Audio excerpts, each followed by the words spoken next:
Nabi Nuh adalah Rasul yang memiliki kefasihan dalam tutur kata yang tinggi.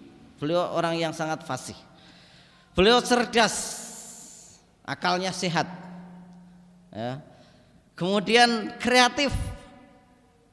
Kita tahu beliau di dalam berdakwah tidak mengenal lelah, tidak mengenal siang, tidak mengenal malam, tidak yang sembunyi-sembunyi, juga tidak yang terang-terangan. Semuanya dilakukan oleh beliau.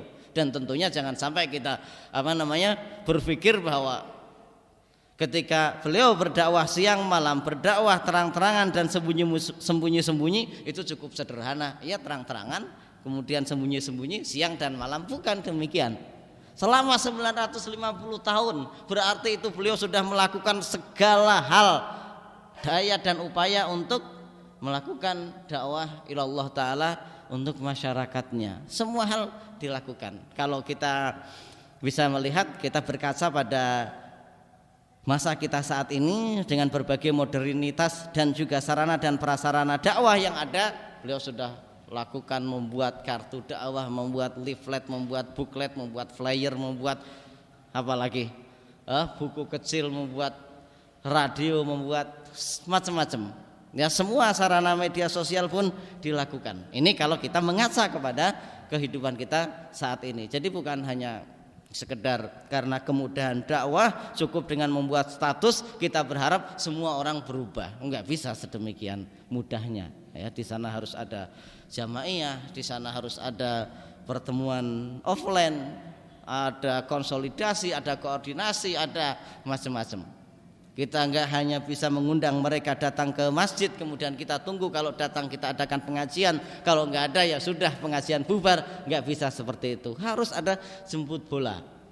Kalau memang enggak mau hadir kecuali dikasih makanan, buat makanan. Kalau enggak mau hadir kecuali harus ada paket beras, kita buat paket beras.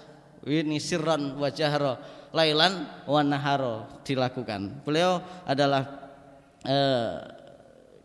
seorang nabi dan rasul yang memiliki kreativitas yang sangat tinggi.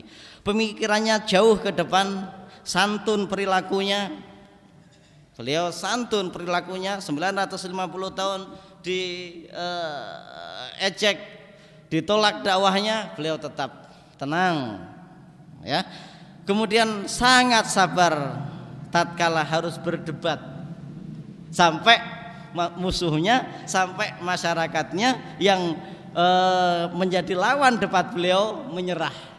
Pada akhirnya nanti di akhir cerita justru para matunya lah yang mengatakan kita sudah berdebat terlalu lama. Begini aja deh, kalau memang mau turunkan azab untuk kami. Ini saking sabarnya beliau. Beliau tidak mendahului untuk melakukan mubahalah kalau bahasa kitanya, ya. Tapi musuhnya lah yang kemudian menyerah dan sudahlah, kita sudah berdebat terlalu lama. Begini saja, kalau memang kamu benar, timpakan azab untuk kami. Memiliki kemampuan argumentasi yang kuat karena beliau Nabiullah Nuh ini juga diturunkan kepada orang-orang yang sebenarnya tingkat intelektualitasnya, tingkat akademisnya tinggi. Cuman akalnya kurang sehat. IQ-nya 200 tapi sekolam. Ini Nabi Nuh. Sebenarnya intelektualitasnya tinggi. Mereka adalah orang-orang yang para pejabat, mereka juga orang-orang kaya secara sisi sosialnya, ya, tapi seperti itu. Mereka tidak menggunakan akal sehatnya untuk berpikir. Beliau juga memiliki kekuatan meyakinkan pada lawan bicaranya, fasih, komunikatif itu beliau. Sementara siapa masyarakat yang dihadapi oleh Nabi Nuh alaihissalam? Mereka adalah orang-orang yang tadi kita sudah katakan sebenarnya intelektualitas mereka tinggi, tetapi mereka adalah orang-orang yang ndablek kalau bahasa Jawanya, ya, ndablek, keras kepala. Diberikan argumentasi dalil akli maupun nakli, menyampaikan bahwa aku adalah utusan Allah Subhanahu wa taala, tidak dipercaya. Utusan Allah kok manusia biasa. Kalau memang Allah berkehendak untuk menurunkan rasul, pasti Allah Subhanahu wa taala sudah menurunkan malaikat. Ya, utusan Allah kok pengikutnya orang-orang yang lemah akalnya.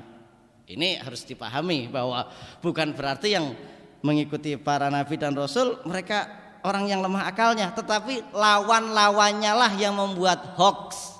Sebenarnya mereka lah orang-orang yang cerdas, tetapi lawan-lawannya inilah yang kemudian membuat hoax bahwa para pengikut nabi dan rasul itu adalah mereka yang memiliki